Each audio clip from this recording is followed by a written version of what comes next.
Shalom, bien-aimés dans les Seigneurs. Nous vous espérons bien portant. Merci pour la fois dernière, vous étiez nombreux à nous suivre, à m'écrire aussi. Et vos questions, je les ai réussies avec enthousiasme. Et je crois que je me prépare pour vous répondre avec une séance bien planifiée. Alors, aujourd'hui, je reviens pour la deuxième partie avec comme thème « Réveille-toi et change ton monde », tiré dans le livre de Ephésiens 5:14, qui est écrit « Réveille-toi, toi qui dors, réveille-toi d'entre les morts, et Christ t'éclairera ». C'est ça notre thème de base. La fois passée, nous avons parlé des quatre réveils. Nous avons parlé sur les réveils, toi sur ton identité. Nous avons parlé sur les réveils, toi, ton appel. Nous avons parlé sur les réveils, toi, et change ton monde là où tu es. C'est la meilleure façon de faire. C'est dans des petites choses où on peut commencer déjà l'œuvre, en famille, avec les amis. Alors, le quatrième point qui a mis fin à notre première partie de la fois passée, c'était réveille-toi à l'urgence des temps, où on a tiré dans le livre des Romains 13:11, on voyait que Paul était en train de nous exhorter et puis qui nous parlait du temps, et puis on avait tiré encore dans les textes des Apocalypse 12:12 où on parlait du temps. On disait que les cieux et tout ce qui vit dans les cieux par les diables est animé d'une grande colère sur la paix du temps.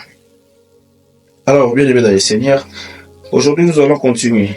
Avant d'abord de continuer, nous allons remercier l'Éternel. Nous allons dire merci pour ce temps et nous allons dire d'abord merci aussi parce qu'il nous a protégés. Nous allons laisser ce temps entre ses saintes mains.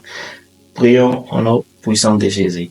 Père, nous te remercions, nous te disons encore merci parce que tu nous as protégés toute la journée, nous, moi et ma famille, mes amis et mon entourage. Seigneur, il n'y avait pas des surprises désagréables. Nous te remercions parce que tu es tout puissant, tu es fidèle, tu nous as gardés, tu as permis en sorte que ce soir, Seigneur, que je puisse me retrouver avec tes enfants, tes bien-aimés, afin que l'Esprit du Seigneur, le Saint-Esprit puisse encore nous parler, nous communiquer, nous enseigner davantage. Laisse que je puisse disparaître et que toi tu puisses apparaître, Seigneur. Et ainsi pour ton œuvre, au nom puissant de Jésus-Christ. Amen. Alors là, vous prenez vos stylos et vos Bibles et un petit bout de papier pour noter les versets, soit un cahier pour écrire les enseignements. Nous allons continuer avec le point 5. Ici, nous allons parler sur « Change ton monde par la prière et l'action ». Tiré dans le livre de Jacques 2, nous allons lire Jacques 2, Jacques 2, 17, qui a dit la Bible. La Bible nous dit ceci. Il en est ainsi de la foi. Si elle n'a pas les œuvres, elle est morte en elle-même. Il en est ainsi de la foi. Si elle n'a pas des œuvres, elle est morte en elle-même. Ça, c'est la Bible qui nous dit.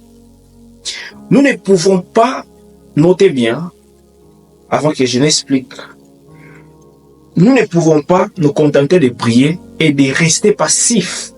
C'est-à-dire, on ne peut pas se contenter d'aller chaque jour à l'église prier. On est là, en famille chrétienne, bien sûr, en train de prier. Et nous, et la prière, nous sommes tous deux passifs. C'est-à-dire, les changements véritables nécessitent des actions inspirées par la foi. Jésus, en plus des prières, nous avions tous vu peut-être, vous avez peut-être lu, vous avez regardé les films de Jésus, vous avez eu le temps de lire la Bible, vous allez comprendre que Jésus, après avoir soit prêché, soit enseigné, il y avait des actions qui accompagnaient ces enseignements. Aujourd'hui, nous faisons des prières qui sont mortes. Nous jeûnons et nous n'avons presque rien en matière de réponses. Vous savez, aujourd'hui, ce qui joue plus avec les réveils dans la prière et dans l'action, c'est notre foi. Nous avons plus besoin de la foi. Il faut avoir la foi, car la foi est le centre de toute chose pour l'exaucement de chaque prière, de chaque désir. Notez bien.